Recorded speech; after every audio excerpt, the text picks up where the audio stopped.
मुझे बताइए, आप कहते हैं असेंबली का चुनाव का है, तो चुनाव से पहले ही वोट की पर्ची को आपने चोरी कर लिया, वोट की ताकत आपने ले ली। चुनना एमएलए है, चलाया गया जी।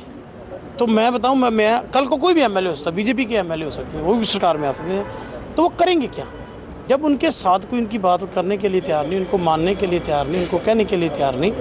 एमएलए की पावर कोई नहीं रहेगी। जहाँ तक एमएलए की पावर ही नहीं जब रह गई, स्टेट कैबिनेट की पावर नहीं रहेगी, तो पीछे क्या रह जाएगा। तो कर ये जो 12 जुलाई को ये जो एक फरमान दिल्ली से एक और आ गया है कि हमारी, जिस तरह इन्होंने बताया कि बहुत पुरानी हमारी रियासत जम्मू कश्मीर, किस तरह उसको पहले तोड़ा गया 5 अगस्त 2019 के बाद, और अब ये जो नया ये जो संशोधन कर रहे हैं, और ख़ासकर जो हमारी आने वाली असेंबली को एक म्यूनसिपलिटी से भी नीचे लाने की कोशिश की जा रही है। हमारे साथ तो वादा किया गया था हमारे अधिकारों की बहाली का।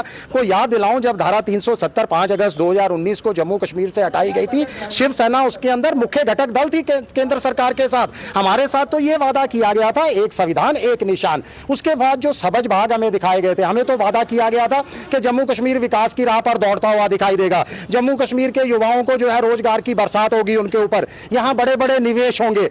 और ये वादा नहीं किया गया था कि जम्मू कश्मीर से राज्य का दर्जा छीन लिया जाएगा। आज ऑल पार्टी मीट जो है वो जम्मू प्रेस क्लब में की गई, जहां पर कई पार्टियों के नुमाइंदे जो है वो आकर आज यहां पर जो है वो मीटिंग की गई। लेकिन चलिए इनसे जानने की कोशिश करें आखिरकार क्या उद्देश्य जो है वो इस ऑल पार्टी मीटिंग को लेकर था। जी सर, क्या किस मुद्दे को लेकर आज ये ऑल पार्टी मीट रखी गई? आपका धन्यवाद। आज हमारी तरफ जो ऑल पार्टीज़ यूनाइटेड मोर्चा और शिवसेना की तरफ से एक ऑल पार्टीज़ मीटिंग की कॉल दी गई थी कि जितनी भी सोशल ऑर्गेनाइजेशन हैं, पार्टीज़ हैं, पॉलिटिकल हैं, नॉन पॉलिटिकल हैं, उन सबको इसलिए बुलाया गया था कि जम्मू कश्मीर में वैसे तो हम पिछले 5 सालों से लगातार लड़ रहे हैं कि हमारी जब ड्यूटी बनाई गई थी रियासत का दर्जा तोड़कर, तो तभी से लगे हुए थे। ऑल पार्टीज़ यूनाइटेड मोर्चा तो तभी से कोई ना कोई प्रोग्राम देता रहा है, लेकिन शिवसेना भी अपने बैनर पर लगातार लड़ती आ रही है। लेकिन अब हमने इकट्ठे होकर एक ही एक्शन कमेटी बनाने की तरफ बढ़े हैं और हमने सभी पार्टियों को आज बुलाया गया था और तकरीबन सब पार्टियाँ आई भी, चाहे उनके बड़े लीडर नहीं आए, उन्होंने नुमाइंदे भेजे। और इसमें हमने यही एक देखा कि जम्मू कश्मीर को जो हालत हमने 47 में देखी थी, हम वो देखते देखते अब थक चुके हैं। अब ये जनरेशनें वहाँ पहुँच चुकी है कि 47 में हम भागे दौड़े, बॉर्डर कटे, आधा चला गया, आधा उधर हो गया, फिर 65 में हम जंग देखी, फिर लोग रिफ्यूजी हुए, फिर 71 में हमने देखी, फिर लोग रिफ्यूजी हुए और अपने घर छोड़कर फिर दोबारा इधर उधर आए, और करगिल तक भी हमने बर्दाश्त किया। लेकिन जब हमें 5 अगस्त 2019 को एक नया तोहफा मिला कि हमारी रियासत को, जो रियासत 200 साल पुरानी रियासत थी, उसे तोड़कर यूनियन टेरिटरी में बदल दिया और 2 हिस्सों में बांट दिया। ये बांटने वाली लड़ाई हम अपने मन में बैठकर सोचते हैं, ये कब तक देखेंगे। 47 में एक जम्मू कश्मीर पार रह गया, 65 में रह गया, 71 में रह गया, फिर और अब फिर एक बार फिर बांट कर अलग कर दिया गया। और उससे ऊपर बदकिस्मती हमारी ये बना दी कि हम जब डेमोक्रेटिक कोई मूवमेंट करते हैं, डेमोक्रेटिक कोई राइट्स मांगते हैं, तो हमें अरेस्ट किया जाता है, चाहे वो कश्मीर के नौजवान हो, चाहे जम्मू में कोई बोले, हम चाहे किसी अमन के लिए बोले। तो इधर भी हमारे 95 साल के शेख अब्दुल रहमान जैसे लोग, हमारे जैसे शाहिद सलीम जैसे, मीर जैसे हमारे पीस एक्टिविस्ट, हमें थाने में बैठा लिया जाता है। ये हमें देखकर बड़ा दुख होता है और हमें अफसोस होता है इस डेमोक्रेसी पर, जो दुनिया भर में डेमोक्रेसी कहलाती है कि हिंदुस्तान की सबसे बड़ी डेमोक्रेसी है, ग्रेटर डेमोक्रेसी है। इसमें हमें जम्मू कश्मीर से क्यों ऐसा इनको दुख है? क्या इनको पराया लगता है? इनकी शक्लें अच्छी नहीं लगती है? जब हम कोई भी बात उठाते हैं, हमारी बात बनाने के लिए कोई ना कोई नए कानून बना देते हैं। अब हमें उम्मीद थी कि शायद जब इलेक्शन हो जाएगी, इलेक्शन के साथ साथ रिस्टोरेशन ऑफ स्टेटहुड होगी, लेकिन उसके पहले ही एक नया फरमान हमारे लिए निकलाया, जो हमारा रीऑर्गेनाइजेशन एक्ट है जम्मू कश्मीर का। हम किसी कॉन्स्टिट्यूशन के तहत नहीं चल रहे, हमारे लिए एक रीऑर्गेनाइजेशन एक्ट बनाया गया है। वो उस एक्ट के तहत धाराएं बना कर रही हैं कि जम्मू कश्मीर को कैसे डील करना है। उसमें लेफ्टिनेंट गवर्नर को इतनी इंतहा पावर दी गई कि अगर वो 3 बड़े महकमे होते हैं, 3 बड़े सेक्टर होते हैं किसी भी स्टेट में, एक फाइनेंस, एक एक लैंड, एक एडमिनिस्ट्रेटिव भी, फाइनेंस भी और लैंड भी, तीनों डायरेक्ट उसके हवाले कर दिए एलजी के, कि ना हम ज़मीन पर फैसला कर सकते हैं कि किसको देनी है, किस इंडस्ट्री को देनी है, किसको नहीं देनी है, ये एलजी फैसला करेगा। चीफ मिनिस्टर होकर चाहे कोई मिनिस्टर पूरी काउंसिल बन जाएगी, वो फैसला नहीं कर सकती। एडमिनिस्ट्रेशन के तौर पर हम किसी ऑफिसर को ट्रांसफ़र नहीं कर सकेगा हमारा चीफ मिनिस्टर, नीचे वाले की तो बात ही छोड़िए, वो सीधा लेफ्टिनेंट गवर्नर के पास पेश होगा, वो करेगा चीफ सेक्रेटरी, जनरल डिपार्टमेंट का सेक्रेटरी, और वो काम करेगा। और इसी तरह हमारी फाइनेंस का जो भी यूनिट बनाने होंगे, जैसे पैसा कहाँ खर्च करना है, उसका प्रोजेक्ट क्या बनाना है, वो प्रोजेक्ट भी अप्रूव जो है वो कर लेफ्टिनेंट गवर्नर करेगा। तो फिर हमारी काउंसिल क्यों बनानी है मिनिस्टर, फिर इलेक्शन क्यों करानी है? वो तो लोगों को कुत्ते पीछे लगेंगे। अगर कोई एमएलए गाँव में चला जाएगा, उसके पीछे लोग कुत्ते खोल कर छोड़ेंगे कि ला पे इधर आ, इधर आ, इधर आ, तू जाता कहाँ है? वो भागेगा कि मेरी मानता नहीं, मेरी मानता नहीं, डीसी नहीं मानता, तहसीलदार नहीं मानता, क्या। इसलिए हमारी ये हालत, इसलिए इन सब चीज़ों को सोचने के लिए आज हमने दो मिलकर एक मीटिंग बुलाई, उसमें बड़ी हाजिरी हुई, आप शायद देख रहे थे, पूरा हाल आया और सब ने खुलकर राय दी कि जम्मू कश्मीर को बचाने का एक ही रास्ता है कि जम्मू कश्मीर की एक जनता की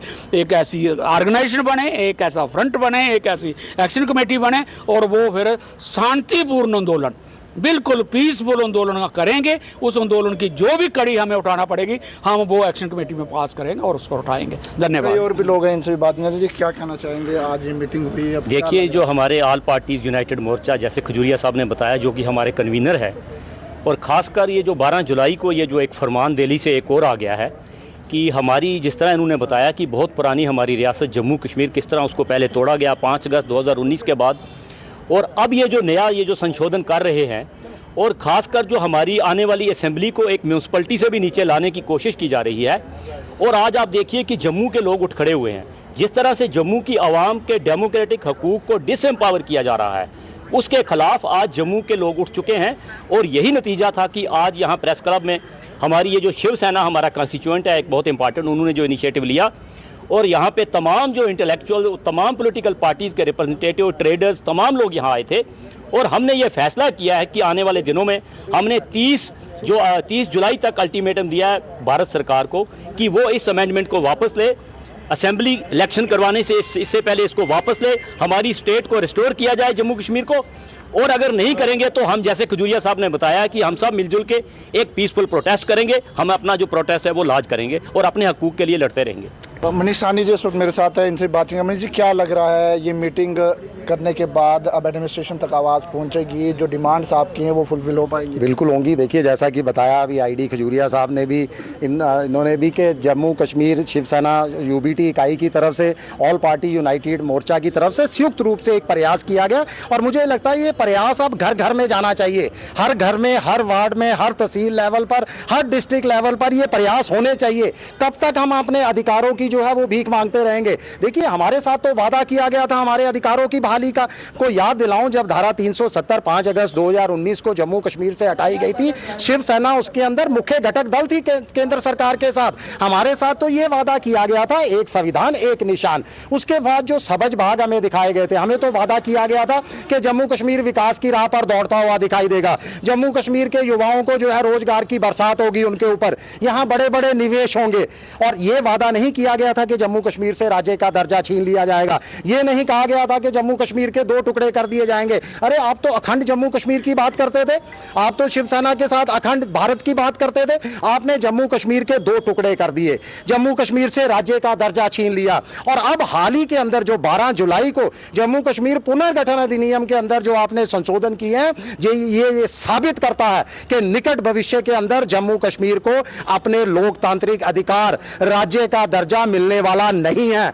आप याद कीजिए, जम्मू कश्मीर से कैडर छीन लिया जाता है, किसी राज्य से कैडर नहीं छीना जाता कभी भी। जम्मू कश्मीर पुलिस बल का बजट केंद्रीय गृह मंत्रालय के अंदर हस्तांतरित कर दिया जाता है, यानी दिल्ली वाला हाल। मुख्यमंत्री आप बना लोगे, पुलिस व्यवस्था उसके हाथ के अंदर नहीं होगी, वो केंद्र के इशारों पर नाचेगी। और अब लोकतांत्रिक अधिकारों की हत्या कर दिया आपने मेरे मतदान के अधिकार को खत्म कर दिया। मैं जो एमएलए चुनने जा रहा हूं उसकी शक्तियों को आपने खत्म कर दिया। तो तो जनप्रतिनिधि किस बात का? हम तो गर्व करते हैं, हम देश के सबसे बड़े लोकतांत्रिक देश के वासी हैं, उसी देश का अभिन्न हिस्सा है जम्मू कश्मीर, अभिन्न अंग है भारत का। तो उस जम्मू कश्मीर के अंदर आपने पिछले 2014 के बाद चुनाव ही नहीं करवाए। आप बताइए, किसी भी स्तर पर जम्मू कश्मीर में जो है वो यहाँ पर लोकतांत्रिक नहीं है, ना यहाँ पर नगर निगम है, ना यहाँ पर पंचायत है, और विधानसभा का तो मुहूर्त ही नहीं निकल रहा, और मुहूर्त निकलने से पहले ही आपने उसके अधिकार क्षेत्र को भी कम कर दिया।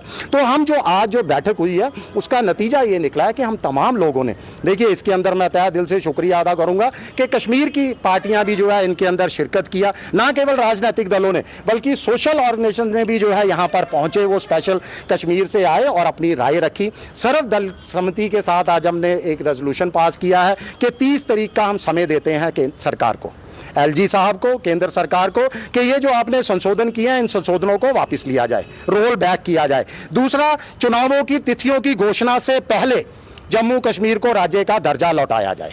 जम्मू कश्मीर के अंदर आपने अमन बहाली का वादा किया गया था, किसी भी सूरत में हमें नहीं पता वो सीमा पार का आतंकवाद है, किस तरह का आतंकवाद है, उस आतंकवाद पर काबू पाइए, जम्मू कश्मीर में अमन चैन कायम कीजिए। नहीं तो हम लोग, तमाम लोगों ने अब ये तय कर लिया, स्थानीय लोगों के अधिकारों की रक्षा के लिए, अपने लोकतांत्रिक अधिकारों की रक्षा के लिए हम लोग जो है सड़कों पर उतरने के लिए अब मजबूर हो चुके हैं। बर्दाश्त की सीमा अब खत्म हो चुकी है।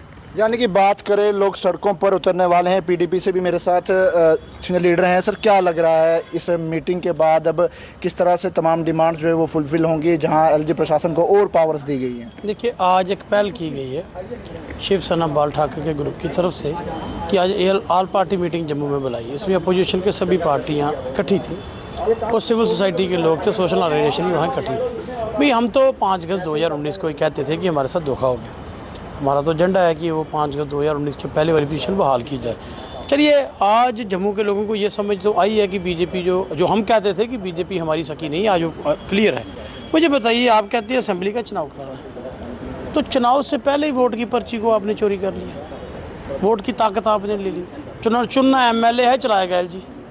तो मैं बताऊँ, मैं कल को कोई भी एमएलए हो सकता है, बीजेपी के एमएलए हो सकते हैं, वो भी सरकार में आ सकते हैं। तो वो करेंगे क्या जब उनके साथ कोई उनकी बात करने के लिए तैयार नहीं, उनको मानने के लिए तैयार नहीं, उनको कहने के लिए तैयार नहीं? एमएलए की पावर कोई नहीं रह गई। जहाँ तक एमएलए की पावर ही नहीं जब रह गई, स्टेट कैबिनेट की पावर नहीं रहेगी, तो पीछे क्या रह जाएगा? तो इसलिए आज सब लोग इकट्ठे थे।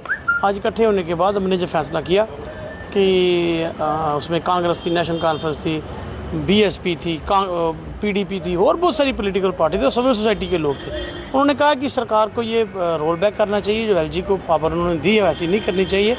तो मैं समझता हूँ कि सरकार इसके ऊपर सोचेगी, नहीं तो अगला प्रोग्राम जो है सानी साहब ने आपको दिखा दिया, तो वो आपके सामने है। ऑल पार्टी की मीटिंग जो है वो आज जम्मू के प्रेस क्लब में हुई और रोल बैक एलजी पावर्स को लेकर जो है वो इस समय डिमांड उठ रही है। लेकिन अब देखने को ये होगा कि आखिरकार क्या ये पार्टी कितना दबाव जो है वो एलजी प्रशासन के ऊपर बना पाती है, क्या वो पावर जो है वो रोल बैक होंगी, या ये ऑल पार्टी मीटिंग जो है वो इसी तरह से एक और रुख जो है वो इस समय लेगी। आम जनता कमेंट सेक्शन में अपनी राय जरूर रखिएगा। पैगाम टीवी खबरों को यूं ही फॉलो लाइक शेयर करना ना भूलेगा। वीडियो जर्नलिस्ट राजवीर के साथ, जम्मू।